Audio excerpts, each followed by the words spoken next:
See the words, let them improve their vocabulary. Hey, it's another edition of Can You Beat Me? A vocabulary test that's multiple choice. 3 possible answers to 15 questions. Can you beat me? We'll find out. In this test, taken directly from Reader's Digest, a monthly periodical, it's not easy.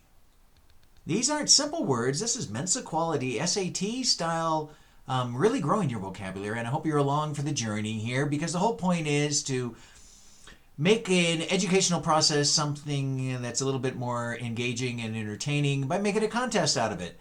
So with that in mind, all these words, taken directly, as I said, from Reader's Digest, have a theme. They're all related. This time they're all OZ words, as in the Land of Oz, L. Frank Baum.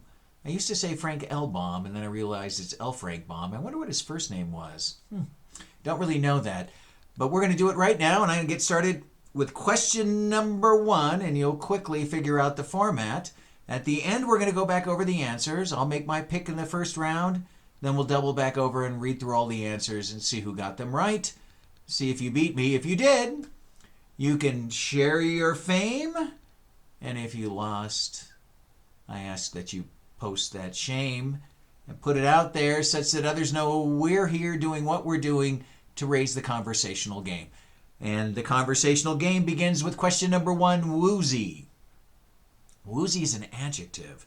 Does that mean A, fond of naps, B, mentally unclear, or C, sneezy? Fond of naps, A, mentally unclear, or C, sneezy? Well,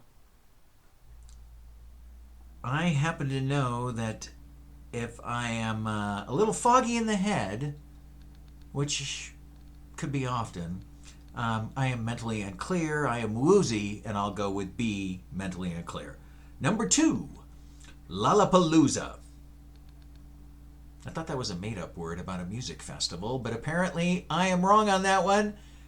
Right off the start, we know that it is either A, a mob scene, B, an outstanding example, or C, a hammock.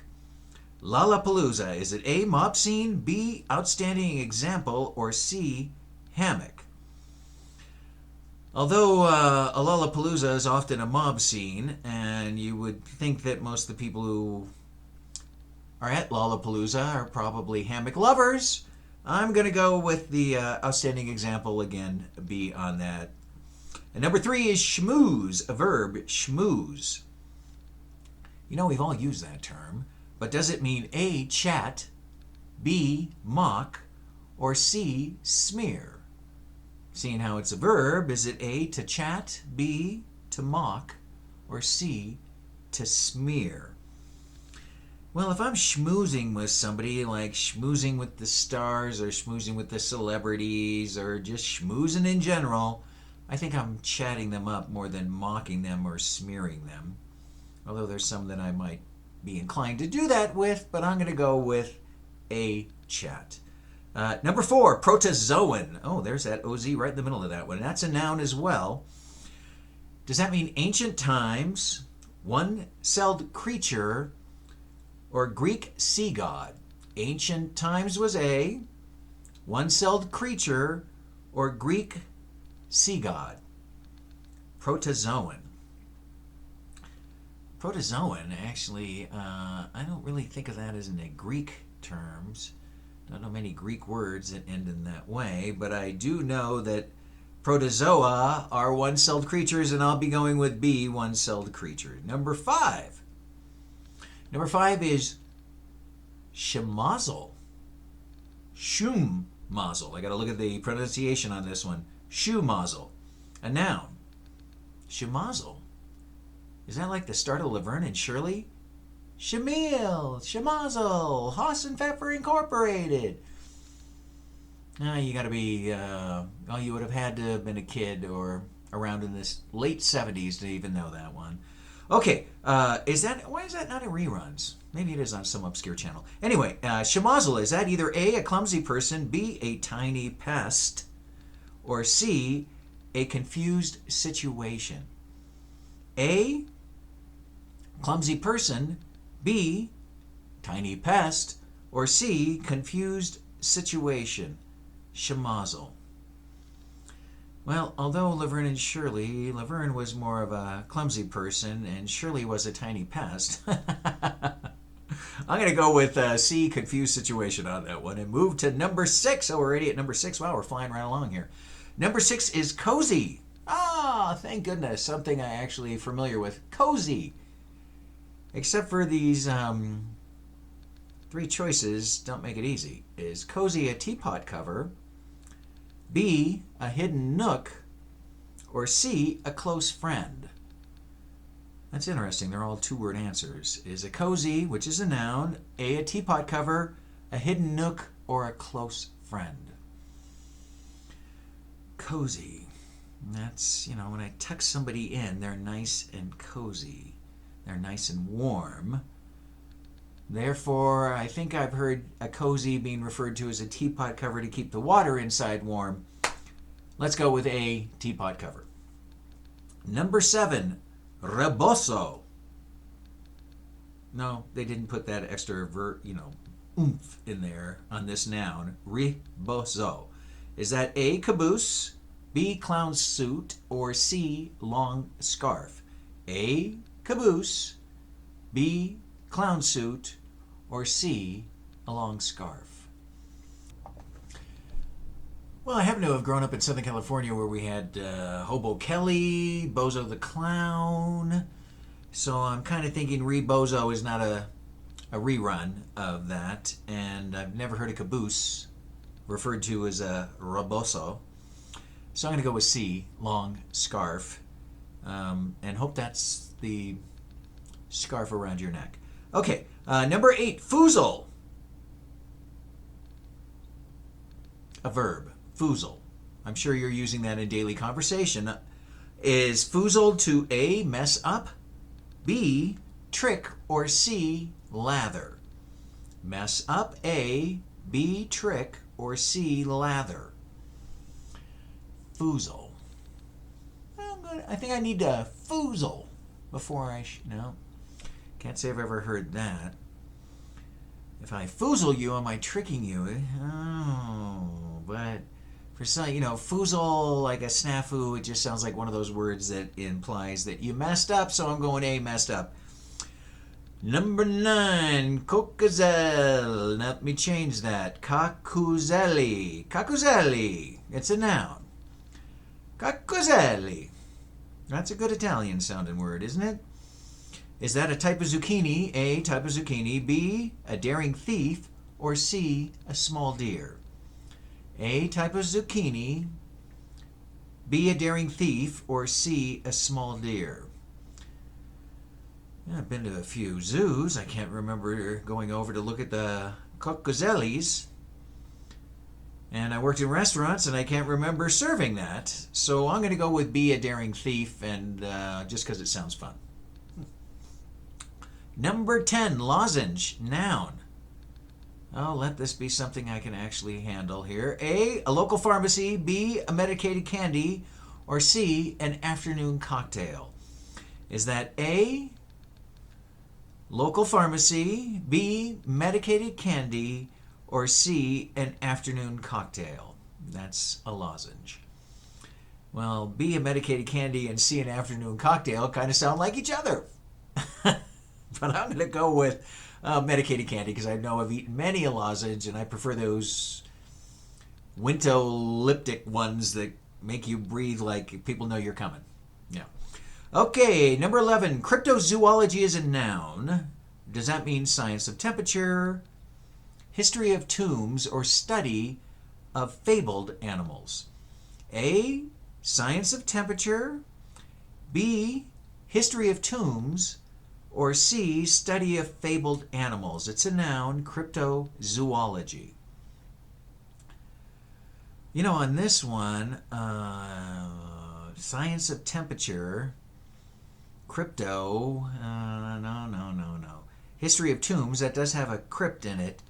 But zoology has to do with animals, not the study of tombs, so I'm going with the study of fabled animals. That's probably the crypto part there, and that would be C. Number 12 is ooze. Ooze is a noun. I know they didn't ask me to draw it out that long. I just prefer to do it that way. If you ooze, do you flow slowly? B, express discomfort, or C, cover with mud? To ooze, noun. Is that to flow slowly, express discomfort, or cover with mud? Well, I'm going to be oozing with pride on this one. I know that to be flow slowly. Well, maybe I don't know. We're going to find out soon enough. Okay, number 13, Sawzalled, adjective. Sawzalled. Yeah, that's the enunciation, Sawzalled. Is that A, infuriated, B, intoxicated, or C, infatuated? Could they make them sound any closer? A, infuriated, B was intoxicated, and C is infatuated. Sawzalled is an adjective. I've never heard anybody say I'm sawzalled when I'm intoxicated or infuriated, or I've never heard sawzalled. I'm going to go with C, infatuated, and bounce on that one. Number 14, arroz con pollo, noun. Arroz con pollo. Is that A, a chicken dish, B, a citizen's arrest, or C, a traditional dance? And an arroz con pollo, being here in California, where we have things such as el pollo loco, which I happen to know to be a crazy chicken, I'm going to think that arroz con pollo is not a traditional dance unless it's the chicken dance. So I'm going to go with a chicken dish. And last but not least is number 15, schnoz, N. Schnoz is either A, punch, B, nose, or C, simpleton. A, punch, B, nose, or C, simpleton. Schnoz. Well, I happen to know schnoz. I've heard that one before, and punching somebody in the schnoz is probably how I've heard that one. So I'm going with B, nose, because the schnoz is the nose and not so much the punch. And now we're all going to find out how well we did. But remember, as I'm turning the page here, then if you like what we're doing, remember to do all the things that they ask us to have you do here on YouTube, such that other people can find out about what we're doing. That would be to like what we're doing, to share what we're doing, to subscribe, to hit those notification bells so when I make new ones, you'll know about it, and continue to learn it and grow. Okay, moving on to the answers. Number 1 in the answers, woozy, is B, mentally unclear. Ray felt slightly woozy after his dental surgery. Well, I don't think it was the surgery. It was probably what they knocked him out with that made him woozy. Okay, number 2, B, Lollapalooza is an outstanding example. The Hamiltons always throw a Lollapalooza of a Halloween party. Gosh, I love those Hamiltons. Number 3, schmooze. A, chat. Who wouldn't want to schmooze with Hollywood stars at a movie premiere? I guess schmoozing is the only thing you do with Hollywood stars. Number 4, Protozoan. Is B, a one-celled creature? Under the tiny microscope, the tiny protozoa and zoan look like a sci-fi monster. And that was B. Number 5, schmozzle is C. It's a confused situation. The project has been a schmozzle from start to finish, Billy complained. I wonder if Billy had a role. Number 6, cozy, is A, a teapot cover. Hey, the pot stays nice and hot, said Aunt M with a woolen cozy on it. I wonder if they picked Aunt M because we were talking about Wizard of Oz things. Hey, you know, author Frank L. Baum was wondering what to name that magical world that he was creating in his stories.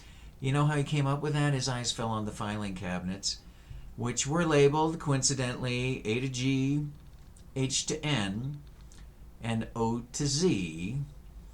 Well, faster than you could say Toto. He had his book title, and that book was actually published in 1900. Good thing he chose the Oz. Otherwise, we could all be talking about the wonderful world of ag. I don't really think that would, take the Yellow Brick Road to ag. Doesn't have the same ring to it. Yeah. Okay, where did we leave off on this? It was number 7. Rebozo is C, long scarf. Judy bought rebozos in a few different colors on her trip to Mexico. That was C, rebozo, long scarf. Number 8 is Foosal, that it was to mess up. It was Henry's best round of golf ever until he foozled a 2-foot putt. I must be a champion foozler in golf then. Number 9, Coccozelli is A. It's a type of zucchini. Obviously, I erred on that one. I went with the, what was that, a daring thief or something like that? Okay, Mama's sauce recipe calls for 3 coccozellis, crushed tomatoes, and a whole lot of garlic. Okay, number 10, lozenge is B. It's a medicated candy. I can't seem to shake this cough. I've been popping throat lozenges all week. Number 11, cryptozoology. C. It's the study of fabled animals. A cryptozoology website has a page dedicated to the Loch Ness Monster. So the fabled animals are apparently those kind. Bigfoot, etc. Yeti. Okay, number 12, ooze. A. Flow slowly. I love to watch the chocolate ooze out of that freshly baked molten lava cake. Now I'm thinking about chocolate. Why did you have to do that? Okay, number 13, Sawzall, B. Sawzall is intoxicated. I was rolling. Now I seem to be taking a tank. The keynote speaker was too Sawzalled to take the podium. Sawzalled. Number 14, arroz con pollo is the chicken dish. As a vegan, I'll take the arroz, that's the rice, but skip the pollo, that's the chicken. Yeah. And number 15 is schnoz, B, nose. Watch out, you almost hit me right in the schnoz, Bert exclaimed. Don't ask me why I went with that accent either on that one. But I did. Hey, how'd you do? Remember, if you beat me, I'm going to encourage you to share your fame that you can claim. If you lose, make sure you post that shame so we can continue to grow here in what we do. Hey, on the vocabulary ratings, if you scored a 9 or below, you were probably dozing. If you scored a 10 to 12, you are no bozo. I did make it Jim Bozo the Clown. And if you're 13 to 15, you are up in the ozone and probably beat me. I'll find out what I did on this one. Hey, thanks for watching. That's another edition of Can You Beat Me? We'll look forward to seeing you back again. Hey, make sure to check out these other videos we post over here. Hit that subscribe button. I think I already talked about that enough. I'll look forward to seeing you back.